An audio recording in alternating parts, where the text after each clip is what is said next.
ડેડિયાપાડાના ધારાસભ્ય ચૈતર વસાવા અત્યારે જેલમાં બંધ છે, પરંતુ તેમના પત્ની વર્ષા વસાવા અત્યારે ઘટસ્ફોટ કરી રહ્યા છે કે કેવી રીતે ચૈતર વસાવા અને આ જ આરોપીઓના સાથે એક 18 દિવસનું બાળક છે તે જેલમાં દિવસો વિતાવી રહ્યું છે। વૈષ્ણવજન તો તેને કહીએ જે પીડ પરાઈ જાનાને રે। નમસ્કાર, આપ જોઈ રહ્યા છો નવજીવન ન્યૂઝ અને હું છું આપની સાથે તોફિક ગાંચી। ડેડિયાપાડાના ધારાસભ્ય ચૈતર વસાવા અત્યારે જેલમાં બંધ છે અને વનકર્મીને જે પ્રકારે તેમણે વર્ષ 2023માં માર માર્યો હતો, ફાયરિંગ હવામાં તેમના સાગરીતોએ કર્યું હતું અને વન અધિકારીઓ પાસે ખંડણી માંગી હતી, તે આરોપનો મામલો ચાલી રહ્યો હતો નર્મદાની કોર્ટમાં અને નર્મદાની સેશન કોર્ટ આ આરોપીઓ છે તેમને 7 વર્ષની સજા ફટકારે છે, દોષિત ઠેરવે છે અને અત્યારે તે વડોદરાની સેન્ટ્રલ જેલમાં બંધ છે। અને જે પ્રકારે ડેડિયાપાડામાં આદિવાસી સમાજ આક્રોશિત થઈ આજે એકઠો થયો છે અને વર્ષા વસાવા કેવી રીતે ચૈતર વસાવા સહિત 9 લોકો જે જેલમાં બંધ છે તે કેવા દિવસો પસાર કરે છે અને તેમાં એક 18 દિવસનું બાળક પણ છે। હવે સરકાર તો ભાજપની છે એટલે આમાં ખાસ મોટા નેતાઓના હાથ હોવા જોઈએ કે ખરેખર તો આ એક ધારાસભ્યનું મનોબળ તોડવા માટેના પ્રયાસો ચાલી રહેલા છે કે આપણે એમનું મનોબળ તોડી નાખીએ, એમની જે લોકપ્રિયતા વધે છે એને ઘટાડવી છે, એટલે આ એક રીતે ધારાસભ્યને બદનામ કરવાનો અને ધારાસભ્યને હેરાન કરવાનું એક કાવતરું ચાલી રહ્યું છે કે એમનું આપણે મનોબળ તોડી અને ભાજપમાં લઈ જવા માટેનો પ્રયાસ ચાલી રહેલો છે। પરંતુ એક વિરોધ પક્ષમાં રહીને જે લોકોના પ્રશ્નો માટે લડે છે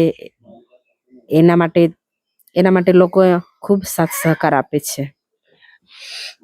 હવે એક દિવસ હોય તો આપણે બાળકને કહીએ કે બહાર ગયા છે આવશે, પણ હવે 7-8 દિવસ થવા આવ્યા છે, બાળકો પૂછે છે કે ક્યાં છે, કેમ નથી દેખાતા, એટલે મારા માટે પણ આમ બાળકોને જવાબ આપવા માટે મુશ્કેલ બની જાય છે કે બાળકોને મારે શું જવાબ આપવાનો।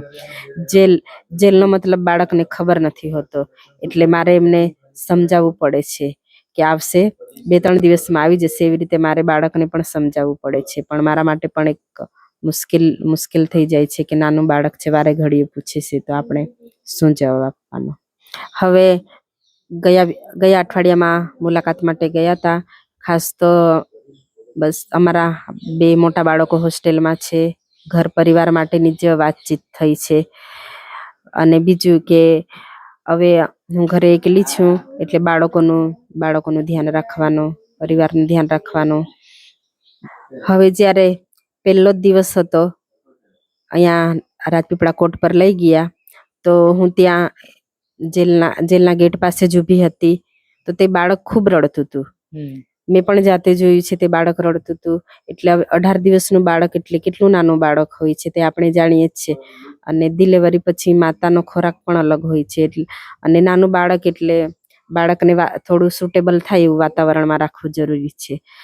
પણ હવે જેલનું વાતાવરણ ઘરના વાતાવરણમાં આસમાન જમીનનો ફરક હોય છે। તે પછી બાળકી ત્યાં આખી રાત રડે છે, એટલે 18 દિવસનું જ બાળક એટલે આપણા માટે તો ખૂબ દુઃખદની વાત છે। અમારી કાયદાકીય લડત પણ ચાલુ જ છે, અને જે આ એક ધારાસભ્યને મનોબળ તોડવા માટેનો જે પ્રયત્ન ચાલી રહેલો છે એ મનોબળ મજબૂત કરવા માટેનું આ એક સંમેલન છે।